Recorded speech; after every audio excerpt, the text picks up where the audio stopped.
Today I want to continue reading part 5 and 6 from Days at the Morisaki Bookshop. So without further ado, let's get started. Part 5. The Kanda Used Book Festival took place over the course of the week in late October. And for that week, carts and bookshelves crammed with used books crowded the streets in an open-air flea market. The festival was such a success that it surprised me. Book lovers of all ages flocked to the neighborhood, maybe because it was a once-a-year event, but the turnout went far beyond my expectations. You could feel the energy on Yasukuni and Sakura streets. The old sepia-toned neighborhood of second-hand bookshops was now buzzing with activity before noon. It was pretty spectacular sight. Our Morisaki bookshop joined in too, of course. My uncle and I brought out the cart with all the used books we had set aside over the previous few days. To our delight, we had twice as many customers as usual come to the shop. There was even a brave soul who was so worried he would miss out on the sale that he bought a whole cardboard box of our bargain books. As expected, my festival-loving uncle was very much in his element. Apparently, he had been coming to the festival almost every year since he was a kid. Thanks to that, he could feel his body start to ache in anticipation when the time of the year came around. After this, it will get cold and the number of people coming to the store will decrease significantly, he said. We need to make enough money now to get us through. It was rare for my uncle to talk like a businessman, but despite what he had said, when I lost sight of him for a moment, he was off visiting other shops. Of course, it was up to me to bring him back.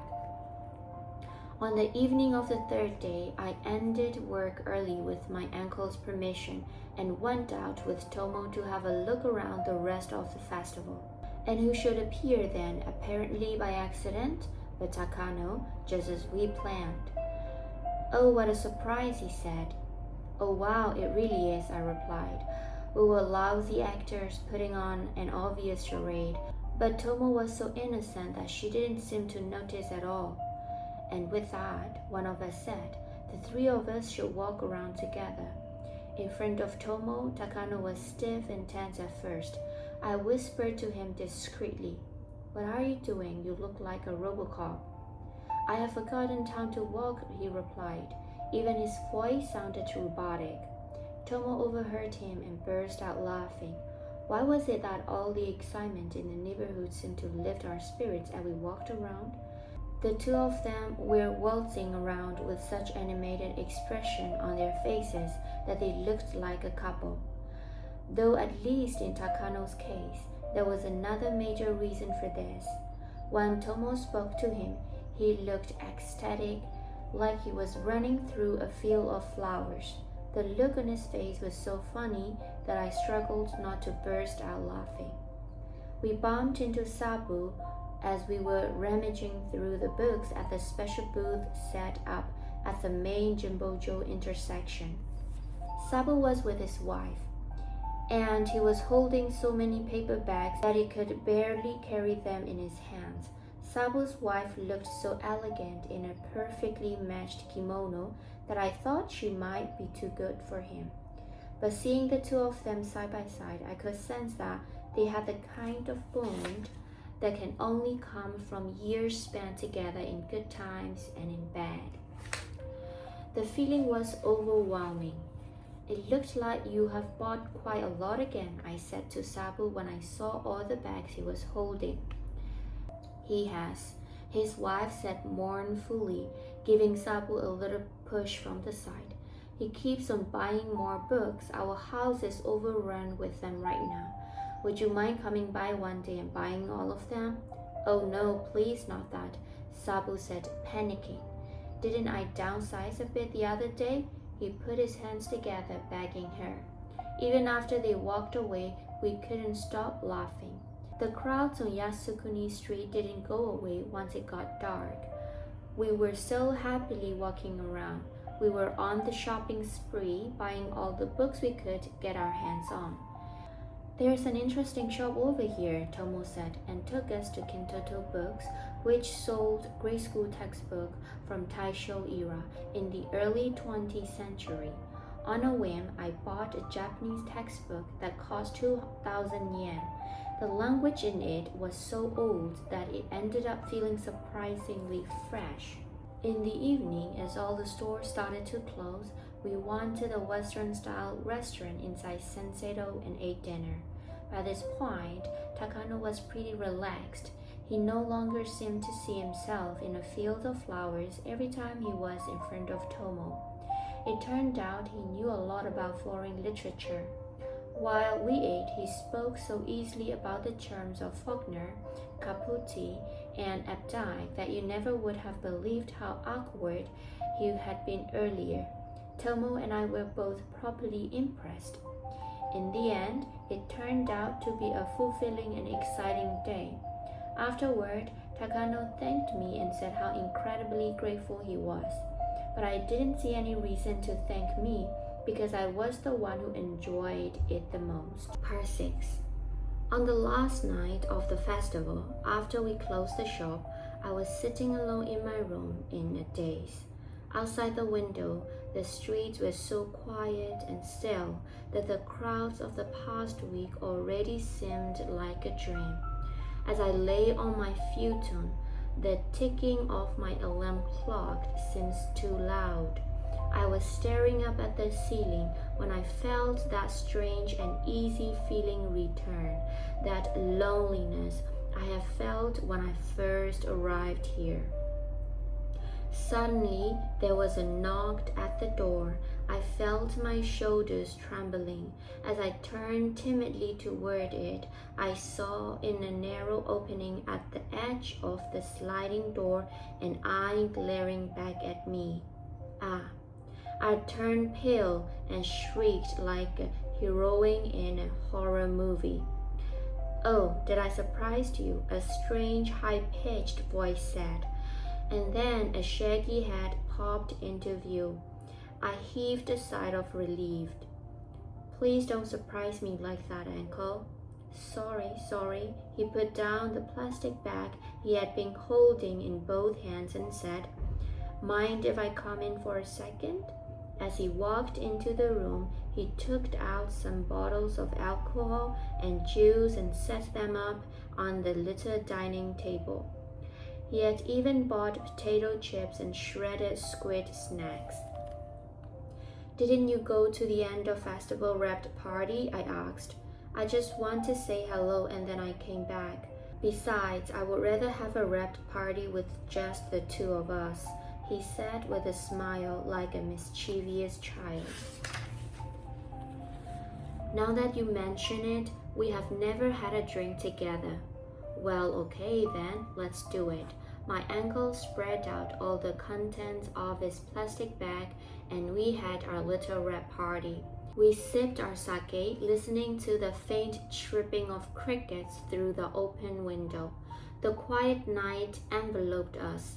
Time passed so slowly that it felt like it had come to a halt. My uncle stretched his legs comfortably as he leaned back against the bookshelf. "Takako, it looks like you have totally gotten used to life here," he said. "I think so too. At first I wasn't so sure it would work out, but somehow it has. I'm fully enjoying this little vacation from my life," I said with a little laugh. "I'm glad to hear it, but I'm frustrated too." "About what?" "You knew from the beginning that I would totally love it here. Don't feel bad about that. It makes me very happy that you like it. If you want, you can stay here forever." Hearing my uncle's kind words, I felt a little twinge in my heart. "Why are you so good to me though? I know I'm your niece, but we hadn't seen each other in so long." "Because I love you, Takako." He said it without any hint of embarrassment. He seemed almost distracted. "I know for you I might be some relative you don't know that well, but for me it's different. For me, you're an angel." I almost spit out my beer. No one had ever said anything like that to me before. No man, no woman had ever talked to me like that before. That's right, an angel. You are the person who saved me. Saved you? I asked, understanding him less and less. I had no memory of having ever done anything for him. That's right, you saved me. That's just my way of thinking of it, but I'm sure it won't be a very interesting story to you. Let's drop the subject. No, I want to hear it, I said sincerely. My uncle stared at me for a moment and then asked if I promised I wouldn't laugh. I nodded in agreement, and my uncle started speaking slowly, as if he were remembering something from long ago. It started in my late teens. I was feeling depressed. I couldn't see the value of life anymore. I couldn't seem to fit in at home or at school. I just withdrew into myself and closed everything else out.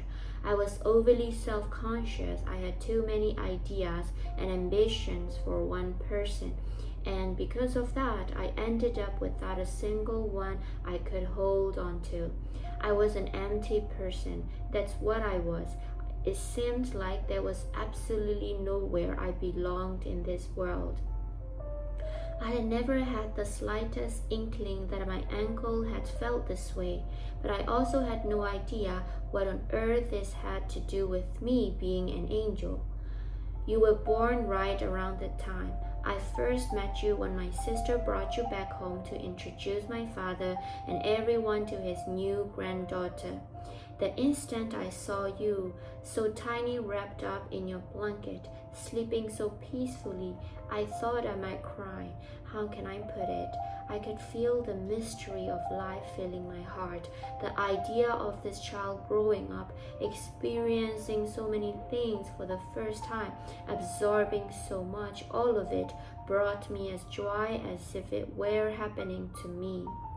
All of a sudden, I felt as if my twisted heart was being pulled with warm light. It was still blurry, but I could feel the sense of purpose growing within me. That's when I made my decision. It was time to stop shutting myself up in a cage. It was time to get moving, to look around and learn what I could from it all. Time to go in search of a place where I belonged, a place where I could say with confidence that I felt right. All the trips I went on, all the books I read were the consequences of the decision. In other words, Takako, meeting you led me to a kind of epiphany. An epiphany? That's amazing. So that's what I mean when I say you are the one who saved me. That's why I will do anything for you. My uncle said this so earnestly that I didn't know how to respond. I felt embarrassed by how childish I had been, getting angry at him and feeling sorry for myself. To think that all this time he had cared so much about me, I felt like I finally understood the reason that he had been so kind to me when I was little. I was an idiot. At the time, I thought it was my natural right to be treated so kindly. The joy of realizing that someone loved me that much made my heart want to burst. I tried to make a joke to hold back the tears welling up in my eyes. Uncle, I said, that's not exactly dialogue you should deliver while you are eating shredded squid. My uncle laughed out loud. So did you end up finding the place you belonged? Well, I guess you might say that, but it took me many years to get there. My uncle nodded quietly. That is it. Our little rundown Morisaki bookshop. I had so many aspirations. I flew all over the world, only to end up back at the place I had known every bit of since I was a kid. Hilarious, isn't it? After all that time, I came back here. That's when I finally realized it wasn't just a question of where I was. It was about something inside me.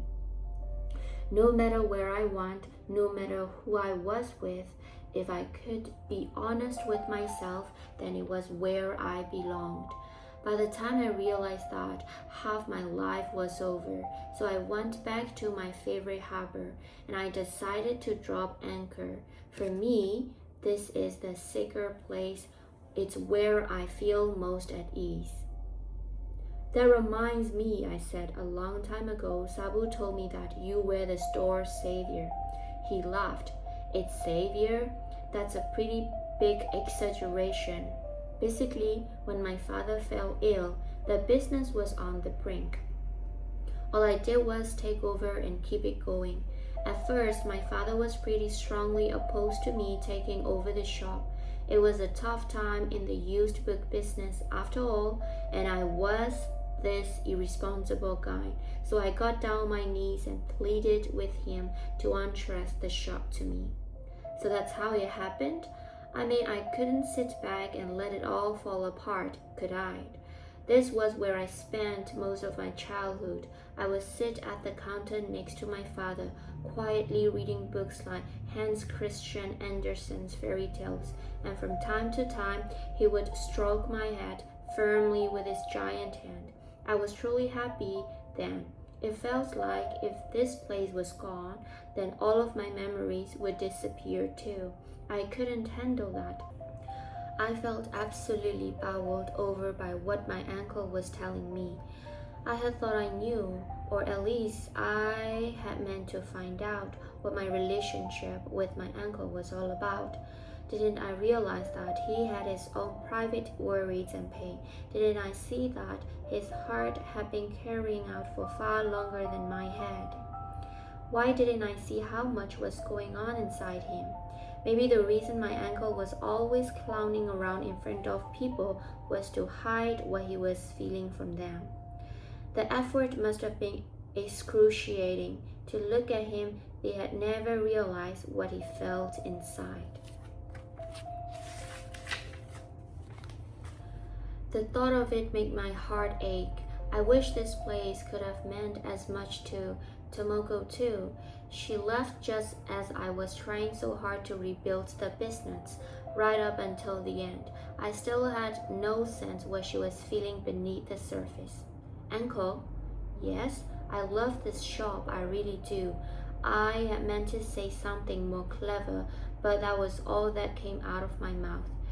It was true though, and I felt it sincerely. Thank you. This shop might not be indispensable for most people, but if it matters that much to even just one other person, then I feel I can keep it going for decades. It's like the line from Neo Kinoshita in Confessions of a Husband. My boat travels lightly, drifting aimlessly at the mercy of the current.